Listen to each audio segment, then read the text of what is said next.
لا إله إلا الله محمد رسول الله. Given that there will be a solar eclipse on Monday بإذن الله here in North America, so what is it incumbent upon the Muslim community and Muslim individuals to do given the situation of a solar eclipse? Yes.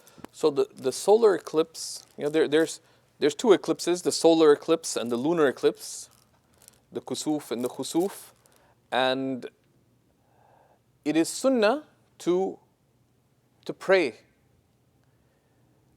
for both the solar eclipse and the lunar eclipse. The Arabs, like other people, were very fearful of the solar eclipse and the lunar eclipse. And Arabs, like others, had many superstition with respect to eclipses.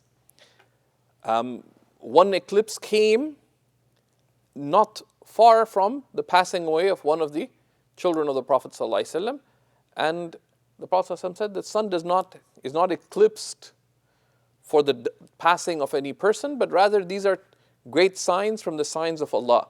So if any of you witnesses it, they should turn to Allah in prayer and supplication and taking heed.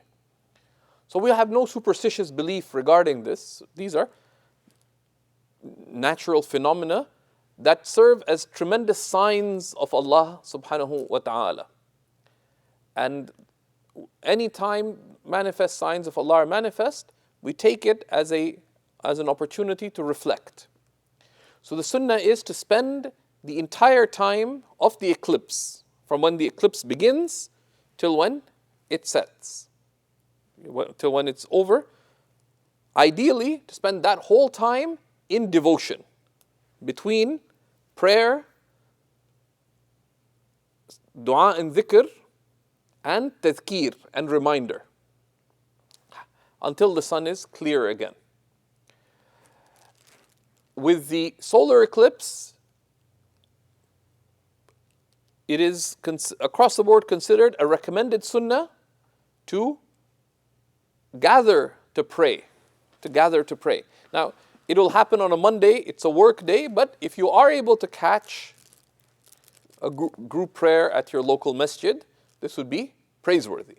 It is a sunnah. It's one of those things that doesn't happen very frequently. But when it does, if you are able to take the time, and in your community, if it's not arranged, then this is something that should be arranged, to gather and have the eclipse prayer, right? The Salatul Kusuf, which the Prophet ﷺ prayed and has been transmitted to us. Now, the different schools of Islamic law differed regarding it. In the Hanafi school, the Kusuf prayer is 2 rak'ahs like any other prayer, and is performed with the same form and structure. In some schools, in the Shafi school, it's distinct, and you can see the details if you are Shafi'i, or if you're in a Shafi'i country like Malaysia and the like, where they pray it with 2 ruku'as, and therefore 2 standings, right? So it's distinct in form from that. And one follows the Imam in these things, right? The Imam explains it. In the Hanafi school, it has the same structure as any other prayer. The default in the Sunnah is that the Imam recites quietly in the Kusuf prayer, according to the Hanafi school. But if the Imam raises their voice, there's no harm in it. And very often, it's certainly what my teachers in Damascus, for example, would say, that most people wouldn't know what to do if they're just standing there quietly in prayer, especially if they're not reciting as well. So if one raises one's voice, لا بأس بذلك, there's no harm in that. And then one engages in collective or individual dhikr and dua, and then tadhkir and a reminder, right, regarding that, to take heed. And this is a broader sunnah, that anytime there is some manifest phenomenon, right, this is an opportunity to reflect. Either a manifest phenomenon in the sense that, let's say, there are thunderstorms. One looks at, these are great signs, and this is a thunderstorm. You see the power of a thunderstorm, right? After the Second World War, there's the military industrial complex decided to see if what were all the non-militaristic uses for all the weapons. And you can find research related to this online. I don't know much about science, but in the 50s, the strongest nuclear bomb, they said, what if we use nuclear weapons to stop hurricanes, to bomb away hurricanes? They said, even when it starts, if you use the most powerful nuclear weapon there, it wouldn't affect the pressure front. Right? But this is nothing. Allah subhanahu wa ta'ala is not the Lord of this world. Right? Allah is Rabbul Alameen, the Lord of all the universes. Right? All the universes, not just our material universe. Just imagine how many millions of light years, etc. This is nothing. This is just this material world. And then you have this many worlds that we don't know of, etc. And all of this, all the worlds, the alameen, in comparison with the throne of divine majesty, the Prophet ﷺ used the metaphor that it's like a little ring that's cast in a big field. That's the comparison between the worlds and the divine throne. And Allah subhanahu wa ta'ala, of course, is exalted beyond the throne. He is the sustainer of the throne and the worlds and all beyond. Right? But it gives us a moment to reflect, right, on the greatness of Allah, but also of the potential of faith, that we have the opportunity to be of consequence in creation. Right? If you zoomed out of the earth, you wouldn't see yourself. Right? But by turning in faith and submission, you are of lasting consequence with the Creator, Lord and Sustainer of all existence.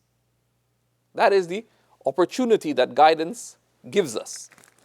So it's a point of reflection, and to reflect on the other realities, the reality of death and resurrection, etc. So this is an opportunity. Make the most of it. If one is not able to, so if one can catch pragmatically, the ulama say one considers the state of people that, we, for example, here at the hub, we will be holding the eclipse prayer at 2:30.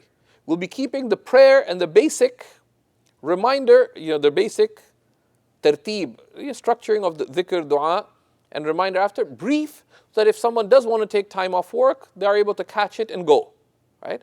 Even if you are at work, you can pray the eclipse prayer on your own too. And you don't have to take the whole time. Right?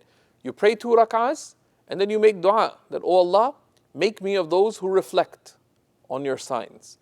Right? Make some tasbih, glorify Allah, make dhikr, reflect, etc. And this is something that one can do on one's own as well.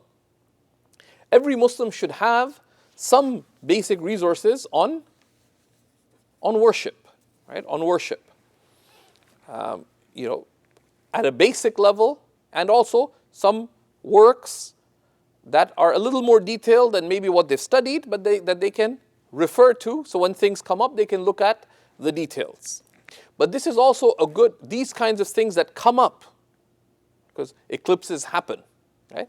They're a good test practically for us as concerned believers, that how well do I know my deen?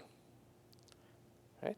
That a person of basic religious literacy is the one who knows both what is already happening to them day to day, but also who knows what can happen to them reasonably, right? So let's say you're broke, so you don't give udhiyah. You've never slaughtered for Eid, because you've always been broke. But now the believer doesn't plan to be broke all their life, but what if this year, suddenly, you have the money? You should know enough to know when you have to give it. And if you don't, right, to know it minimally and to know it properly. Right? Likewise, other contingencies that can happen. What if you ran out of water? Yes, you live at home comfortably, but what if you ran out of water? What if they cut off the water in your area? Accidents happen. Forget homes. Stats Canada had a power outage for 30 hours. They lost a whole bunch of data as a result because of a loose water hose from the cooling system of their computers. And it fried a bunch of chips. They had to wait 24 hours to get chips from somewhere in the States. Right? And this is with, water. Things can happen. Pipes can be frozen in winter. Things can happen. So what if you didn't have water? How would you make wudu? What if you felt ill? People get, life events happen. And in that moment, an educated Muslim is the person who knows how to be in a state of submission to Allah, state of obedience to Allah, in the things that happen to them and in the normal contingencies that arise. Yes, you never travel. But what if suddenly you have to travel for work? What if an immediate relative is sick? Now you're traveling. Do you know how to, all that's related to purification, prayer, finding the qibla, shortening the prayer, etc. Related to that? If you don't, you got work to do, which is to learn the religion. And this is an opportunity, right? And we have ways of doing so. And those are part of taking our religion seriously. It is also, of course, important for the believer in each of these things to know the sunnah of the Prophet ﷺ, right? So that one can not only be in a state of acceptable submission to Allah subhanahu wa ta'ala, but in a state of pleasing and beloved submission. Right? Because Allah subhanahu wa ta'ala tells us in the Hadith Qudsi, which is related by Bukhari, that my servant draws near to me by nothing more beloved to me than what I have made obligatory upon them. This is the first step in one's relationship with Allah. Right? You have no standing with Allah if you're not doing that. And my servant continues to draw close to me through supererogatory works, the nawafil, which is the extra, right, which are the sunnahs, the recommended acts, until I love them. Okay? That is the key, right, to attainment of the love of Allah subhanahu wa ta'ala. So take the opportunity to learn. The ulama said no one's born educated. Right? But knowledge is a quality that must be acquired, and it requires a consistent commitment.